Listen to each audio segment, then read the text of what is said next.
I don't know about you guys, but I've gotten used to LeBron and his greatness. I mean, what? Season after season. Now this is a fourth championship for LeBron James, a fourth finals MVP as well. Of course, that championship, part of the only one to ever come back from a 3-1 deficit. And we're going to get down to Orlando with LeBron now. Sorry, shot. All right, Kristen, congratulations to LeBron James. I just said, you want to do 3 more months of this or what? I mean, I'm already exhausted, man. Don't make me pass out over here.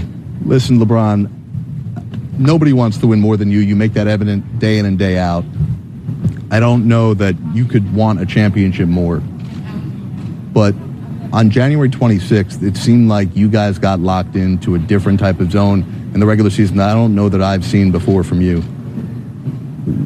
How did you channel Kobe? How did that make this season, in what was already an unusual year, so much more significant to you guys?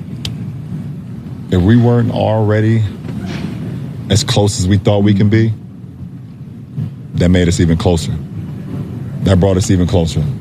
Our ball club, we got as close as you possibly can be when that moment happened. And obviously we know it brought the whole basketball world close as well. But when you're internal and it hits home, it just means that much more. And we locked in from that very moment and saying this is bigger than us. This is bigger than us. LeBron, I look at it, it's been a obviously unusual year. We fast forward to now. I've watched your career for so long time, for championships, MVPs, all that. I just got to go into the mindset. I want to go into the future. Year 18 is coming. Still in unbelievable shape, unbelievable athletic. Birthday's coming up too, Smitty. Unbelievable athletic. What's the number you're looking to get to? What's the number? Well, I mean, Smitty, technically, I'm actually already in year 18. We've been playing for a whole calendar year. That ain't the number I'm looking for. I know that ain't the number I'm looking for. That's the only question. What's right. the number? I don't know. Okay. I have not put a cap on it. I know I got a lot of years left, and what that looks like, how many years that looks like, I'm not sure. And I know I can continue to play at a high level. You know, a lot of it has to go into my family as well. You know, having 3 kids, having a high school sophomore right now who's, it's just, a lot of that stuff plays a part. But as far as the game, I know I can play the game for quite a while. LeBron, we've had a lot of chats over these 3 months, and I appreciate how courteous you've been. There's one question I've yet to ask you that I've been waiting a while for. And I don't know if you've been asked this already. I haven't been able to be on social media yet, but you said something during the seeding games. You said, some things you just can't control here. You don't really want to talk about it, but it's off the floor. What was it about this that was going on here that seemed to be driving you a bit crazy? To be honest, it was just things that you, like I said, you control what you can control, and things that you can't, you try not to worry about. This is the unknown. None of us has ever experienced anything like this, from players to coaches to you guys. It was just very challenging, And the one thing I was always been able to do, even when I had that moment, I was still able to focus on the main thing. And the main thing was, if you start something, you finish it. So that was able to creep out of my mind, because my mother always told me, if you're going to start something, you finish it, no matter the outcome. So that helped me get through that part. But LeBron, I mean, for the people who have not been in the bubble, I mean, it's been over 100 days for you. I've been here for now 81 days. It's different. Why was it, for people who look at this on TV and just say, oh, you're just playing basketball? Come on, man. Like, what was it? No, I think, when you're away from your support system, and I think we all know about how challenging work can be and basketball can be. And if you're fortunate enough to be around your support system, and my support system is my family and my kids, and they give me the strength. Even if I do go on the road, you only go on the road pretty much, the most 5-game road trip, you're going to come back home. So it was just very challenging. Like you said, I've been here over 90 days. But when your support system on the other half telling you, we got this here, go do your job. And we all know that as well. that it just makes it a lot easier for you. We go back to the studio in Atlanta. I got some questions for you. LeBron, it's been such a great privilege to watch you, the greatness that you have exhibited season after season, to watch it firsthand, to not be able to be there for this one, but within the context of the championships that you have won, you're talking about how this one was different, but how has it been the same? It's been the same in the sense, Kristen, when you put the work in and you're there for the process of getting better every single day with your ball club, and you know how challenging it can be to get to this point. That's what makes it the same, because you've had those obstacles throughout that whole season to be able to get to the finish line and then be able to cross it. It's just an unbelievable feeling. LeBron, this is Isaiah. Congratulations again on your success on the Isaiah, floor. you know I know your voice. And champagne, right? You know I know that voice. Well, I want to remind you of some conversations that we had in Akron and also in Miami about not only just being a champion on the floor, but taking on the challenge of being what Muhammad Ali was for our society in difficult times, and speaking to racial justice and voting rights and fighting for civil rights, following in the steps of Bill Russell, Kareem Abdul-Jabbar, off the floor, taking on that challenge and accepting that challenge and responsibility, and being able to be a champion on the floor and off the floor and help move America to a better place. Talk to us about how rewarding that has been for you and how challenging it's been for you also. That's a hell of a question. No. Well, you know I'm going to ask you some hard questions. Yeah, I love it. I love the fact that you challenging me. It's a hell of a responsibility to know that you have so many people that need you for inspiration, need you for hope. They count on you to try to be as great or even beyond great every single day. But it's also another thing when you can accept that as well. And for me, the things that I try to do is to try to make my people proud. You know, my people in my community, the people who grew up just like me, the men and the women that has been a part of this society for so long, and we've always felt forgotten, or we felt like we've never had a purpose, or we felt like no one ever cared about what we do. So to be able to talk about social injustice and voter suppression and police brutality to my people,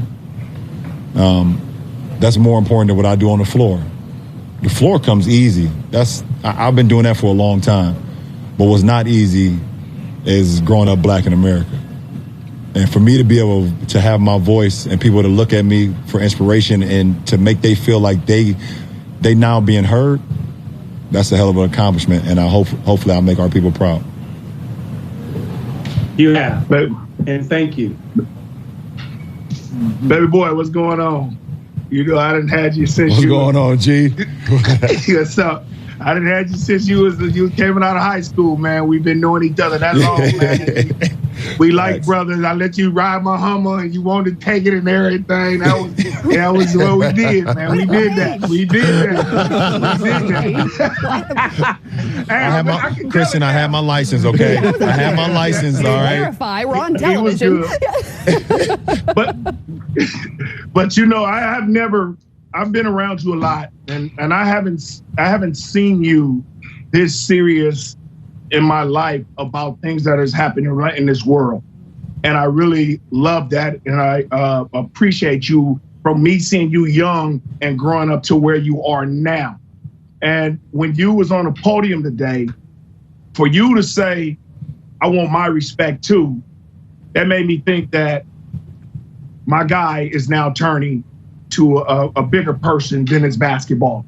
And let me know why you said, let me get my respect too. I think we all can agree that no matter how many accomplishments that you have in your respective your respective craft or whatever the case may be, you're always going to have doubters. You're always going to have people that doubt you, or you try to have people that try to make you forget your purpose. And I think it drives me. I think it drives me to know that no matter what people say about me, both on and off the floor, from athletes to politicians, but at the end of the day, for a man and for a black man, all you got is your word and your respect. And no matter if people disagree with what you do, no matter if people talk about, okay, they rather you do this instead of that, if I'm respected, nothing else, everything else falls at the waistline. Hey, LeBron, this is Grant Hill. Congratulations. I want to echo the same sentiment from Kristen about how much it's been a joy to watch you play. It hasn't always been a joy to play against you. But, You did well, Grant. Yes. I can speak firsthand to that. But congratulations. I'm just curious. I mean, your career has truly been remarkable, really a beautiful story. One of the most accomplished, you're in the midst of it, and you still got a lot more you're looking to accomplish, and what I hope to continue to do as I move forward. G Hill, I appreciate the words, man. And for me, my friends tell me all the time, my family tell me all the time that sometimes maybe I should really sit back and look what I've accomplished. And I continue to be stubborn. I continue to be hard-headed. Because I just feel like I got so much more to give to the sport, to my franchise, to my teammates that I have that particular year, and it doesn't allow me to sit back and relax when it comes to how more in advance, how far can I go while I'm suiting it up every night. So, I always tell them my rebuttal is, when I'm done playing and I'll throw the shoes over the wires, then I'll get an opportunity to sit back and be like, you had a hell of a ride. LeBron, last question for me. You did it with AD. Just talk about that journey from getting a chance to know him. You're the vet now. You're pulling up a guy like AD. Just talk about that relationship. I even talked to him. I sit down on or off, on the court, off the court. Yeah. But more when y'all had basketball disagreements. Right. Y'all still came together to get this ring. No, absolutely. And you might have saw the play during the finals. I tried to throw him the pass over the top, and it went out of bounds. And I was kind of mad at myself, and he was mad at me. I was mad at him. I'm like, go get the ball. And before we crossed half court, we dapped each other up. And when the timeout happened, we went to each other. I was like, my fault. And he was like, no, that's my fault. We have that relationship where we hold each other accountable. And when you hold each other accountable and you see the work that you're putting into it, and then you also see the relationship off the floor, it actually makes the court a lot easier. And it also makes, when you have disagreements, you're able to get over it and keep the main thing the main thing. Feel like a part of the Laker community now? Laker Nation? We got to get back to L.A. I've been here 90-some days. I'll get back in L.A. I'm going to go see some folks and see if I'm part of the community now. See? All right. You got to finish up Space Jam, too, right? Aren't we getting close? Yeah, for sure. Oh, we're going to do that. We're going to finish up Space Jam, and it's still slotted for, this summer coming up. And congratulations on that Wheatie box right there, too. I appreciate it, got that out there for you as well. I appreciate it. Let me show y'all the you see me on the front, but these my I Promise kids back home. There you go. That's what's important to me, man. That's what's important to me. That's cool, but that's awesome. Appreciate it, Wheaties. LeBron, we appreciate you.